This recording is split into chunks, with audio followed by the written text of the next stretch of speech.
The rebound principle is somewhat mystifying when it comes to mental health, or when it comes to talking about it within the field of mental health.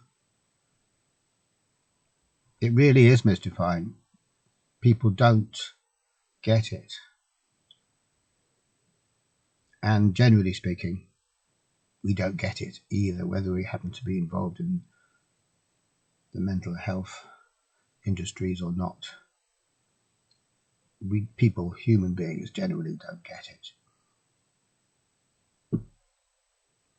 And yes, it would help us an awful lot to get it. It's connecting two things: feeling bad or suffering with the cause of that feeling bad or that suffering. If we could connect those two things, not so much logically in terms of how we might understand a theory, but instantaneously, the way we'd see that two things are connected, such as a horse and a cart. You can see that they're connected as they go by on the road. We don't need a theory for that. So if we can see the cause of our mental suffering at the same time as we're suffering, then that would go a long way to changing our situation. And by the same token, if we don't see it, if we absolutely can't see it through no fault of our own, just through the mechanics of the situation, if we can't see the A and the B, then we're going to carry on in exactly the same situation. We're going to carry on doing exactly the same thing over and over again. When we don't see what we're doing to cause ourselves pain, and moreover, when we are convinced that what we're doing which causes ourselves pain is actually trying to extricate ourselves out of an unpleasant situation,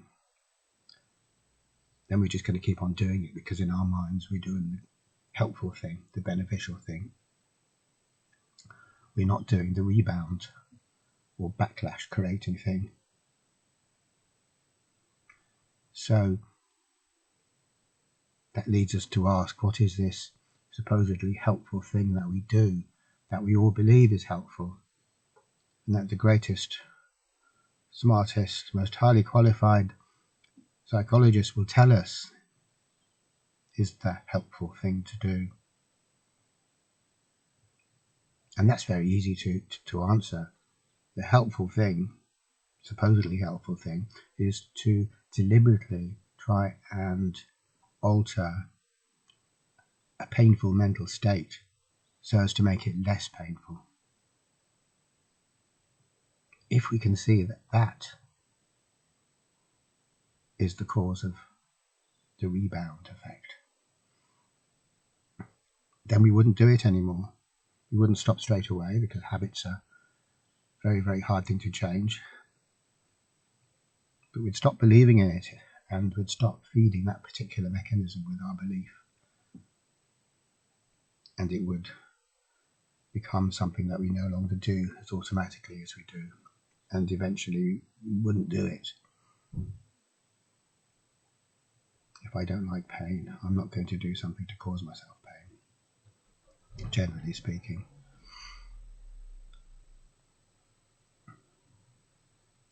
Even trying to go into this subject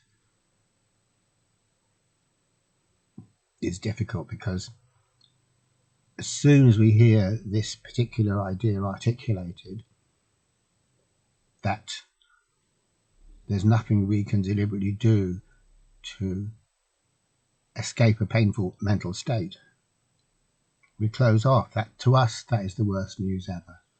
It's so bad we can't entertain it. It's just nonsense as far as we're concerned. There must be a way.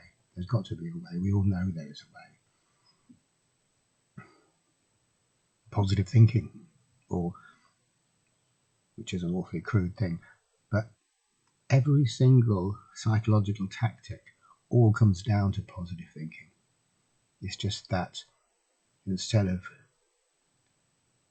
being absurdly crude and just trying to swap a negative for a positive and twist everything around that way, we've become more sophisticated. We use a different language, and we try to disguise what we're doing and make it look so it isn't, as if it isn't positive thinking, because positive thinking has kind of been shown up these days. It definitely has been shown up. Positive thinking is out of the window. We can see that it causes pain, more suffering than there was in the first place. We can see that it's crude and crass and based on an absolute lack of insight into anything. And we weren't quick to see through positive thinking. People have been yapping about it for a long, long time, but these days it's not a phrase you really want to come out with. But at the same time, we're still at it. We're still at the same old thing, because we still believe that it is possible to shift or alter a mental state characterized by suffering by some sort of purposeful activity on our part.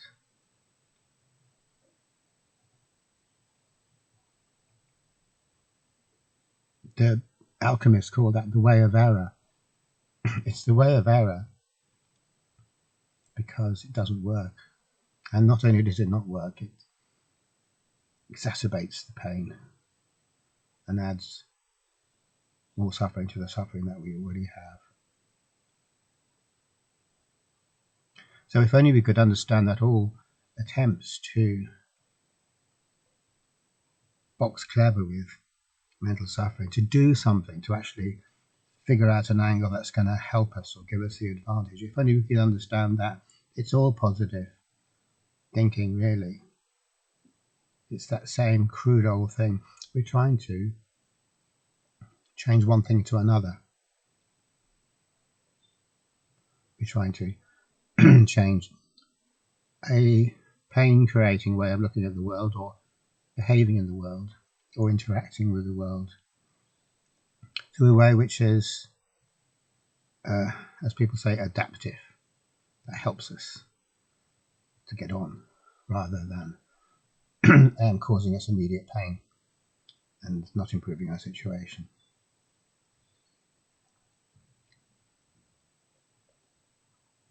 Now, the backlash comes about precisely because we are trying to change our mental state. So, in a way, we could say, well, we are allowed to change our mental state on purpose. We're free to do so. It's just that the type of change we engineer is subject to what J.G. Bennett calls the principle of compensation. In other words, it's going to be compensated. It's a bit like if I'm in a room made out of rubber. It's got rubber walls. I can jump at a wall and distort it and stretch it and push it to one side. But the nature of rubber being what it is, i.e. elastic, means that to whatever degree I distort it in a positive way, it's going to flip back and distort in a negative way to counterbalance the situation, because that's what elasticity is. Elasticity means that we deform something in a positive way, and that carries on to switch over into a negative deformation of the medium in question. So if you put it like that, it might sound a little bit complicated, but really what we're just talking about is pushing a swing. Like, we all know the principle of compensation when it comes to pushing a kid on a swing. We're free to push away, and there you go, there's the positive displacement. But the positive displacement equals a negative displacement. It's not just that it causes it, it actually is the same thing. And we could run around in front of the swing and hold it in midair at its furthest extreme of its swing and say, look, I've broken the cycle. There is no rebound phase. But of course, all we've done is interrupt the rebound phase. We can interrupt it for as long as we like until our arms get tired, then we let go, and then the rebound unfolds, of course. And holding someone on a swing at the furthest extreme of the swing is quite tiring. We can't do it for that long. Even if we're super strong, we're going to get tired at some point. It's not a solution, really, is it? It's a postponement of the inevitable. So what we're talking about here is directly applicable to mental states. We can try our best to keep a positive distortion going and pause it if we can and stop it swinging back into the negative. And we can try very, very hard.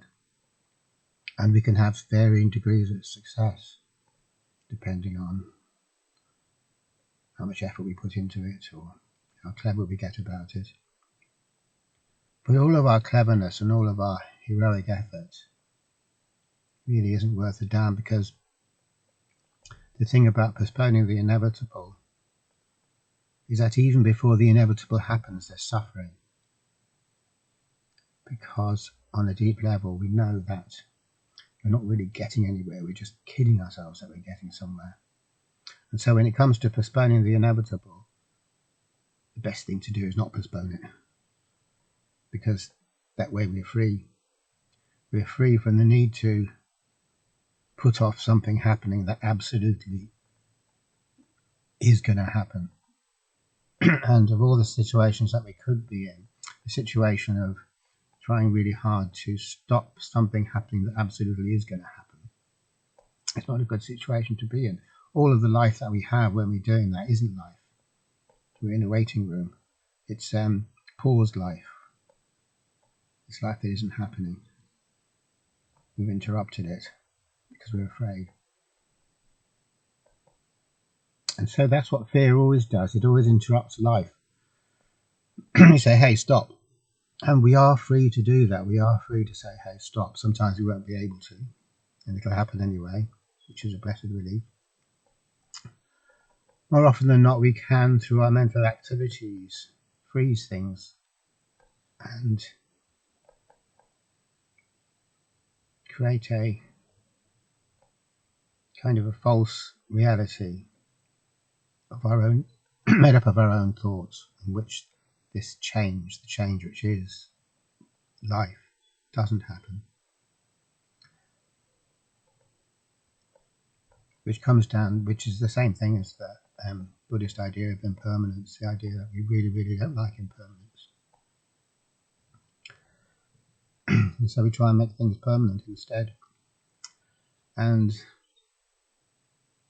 because we're afraid of impermanence, we make things permanent, but making things permanent is suffering.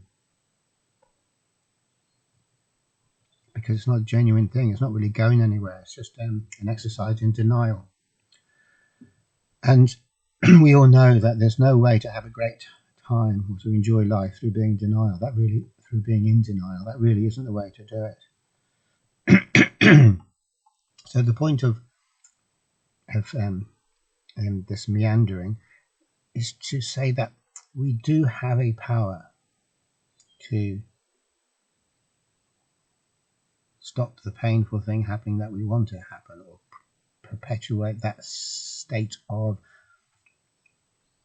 psychological security that we have and extend it a bit. We do have the power to do that, but only at the price of putting ourselves under the power of the compensation principle. And that what that means is that everything is nullified. Nothing real happens. It's all just a fantasy. And no matter how much effort I put into it, nothing's going to change at all. All that's going to change is in my imagination. In my imagination, if I'm good at lying to myself, I can get to believe that, yeah, this is it, I'm heading in a good direction. But even if I am good at putting this system of denial into place. Even if I'm really, really good at it, all I've done is just make my suffering so much worse. So everything we can do purposefully isn't worth doing, because it all increases our suffering, and that really isn't what we want to do. And the whole point of us doing what we're doing is to escape the suffering, not add to it. So if we could see that, we wouldn't do it.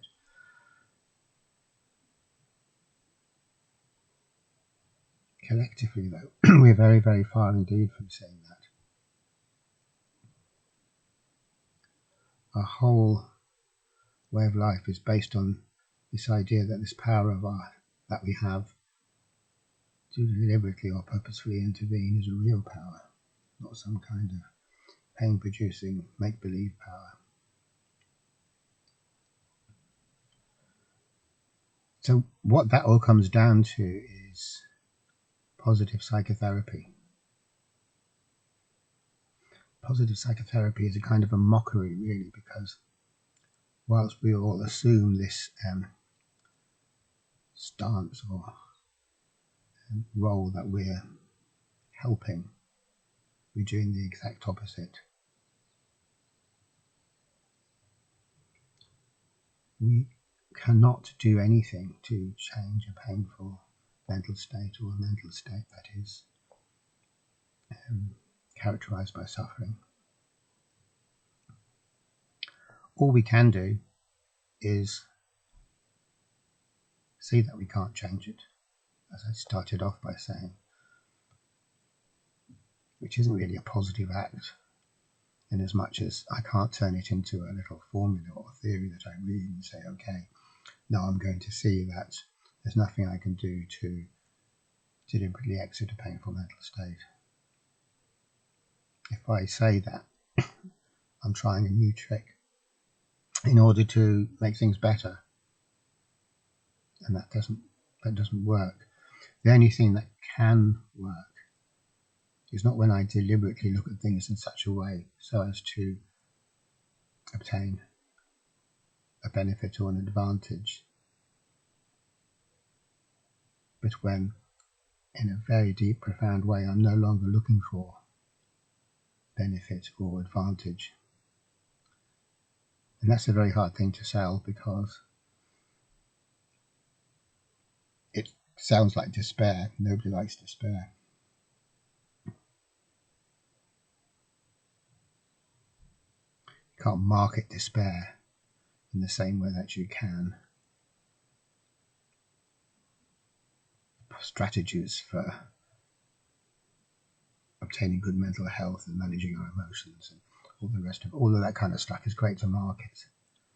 We love the sound of it. Being in control and successfully combating anxiety, which I read a couple of days ago in some article.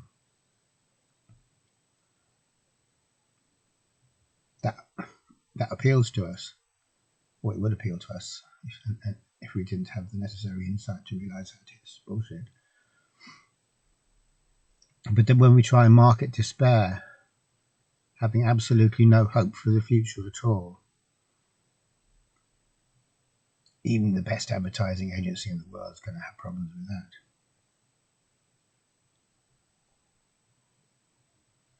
We're so very attached to having some kind of belief that there could be a positive outcome in the future, that things could work out for us. So this is another way of looking at it. It's the same thing, really, as the belief that we can change things. And it just translates into this kind of stubborn hope that we have.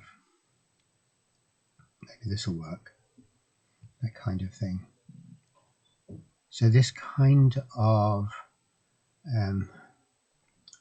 projection into the future of some possibility of an escape from pain is widely regarded as a good thing. Hope is said to be a virtue in the Christian faith. But when it comes to mental health, it most certainly is not a virtue, because it's a hopeful, it's a fantasy of how things might get better, which is an escape from reality, and that's not something that's helpful mental health wise, the belief in fantasies. The only thing that is helpful is to perceive the truth of what is going on as much as we are able, and we're all able to some extent, or we are able always to some extent.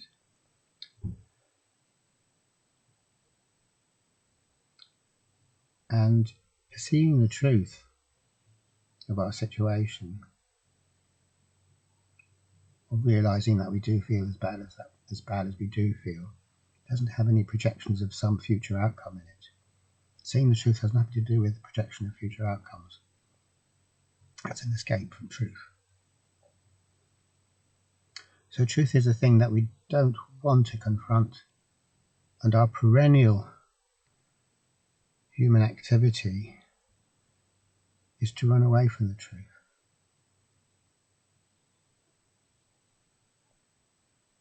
And we do, as I have said, have a power to run away from the truth. It's not as if we're not allowed to run away from the truth. We can run away from the truth as much as we want to. It's absolutely fine. It's just subject to the principle of compensation, so that whatever good feelings we get as a result of running away from the truth or from being hopeful will be paid for later on in terms of the reverse, bad feelings.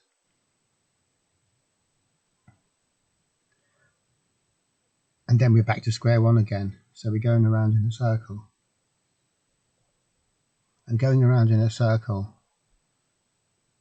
feeling euphoric, and then in the second phase feeling dysphoric, and then, well, maybe it's going to work, euphoric again, and oh no, it's not going to work.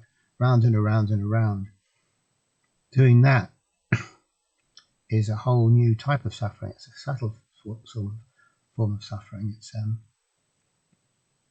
a form of suffering you will hear people talk about who suffer from neurotic suffering. Most people call it the Groundhog Day syndrome. And the suffering of the Groundhog Day syndrome is how we start to become aware that our tactics of escaping from reality aren't getting us anywhere.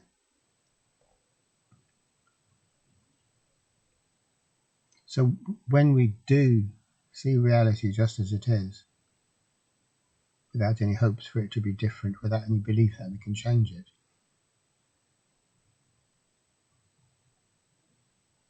that, it's fair to say, most of us would say that's absolutely terrible.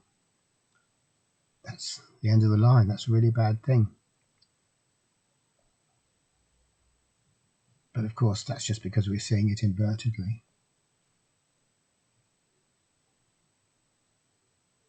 The truth of the matter is that it's not actually a really bad thing. It's actually freedom. Okay, thanks for watching.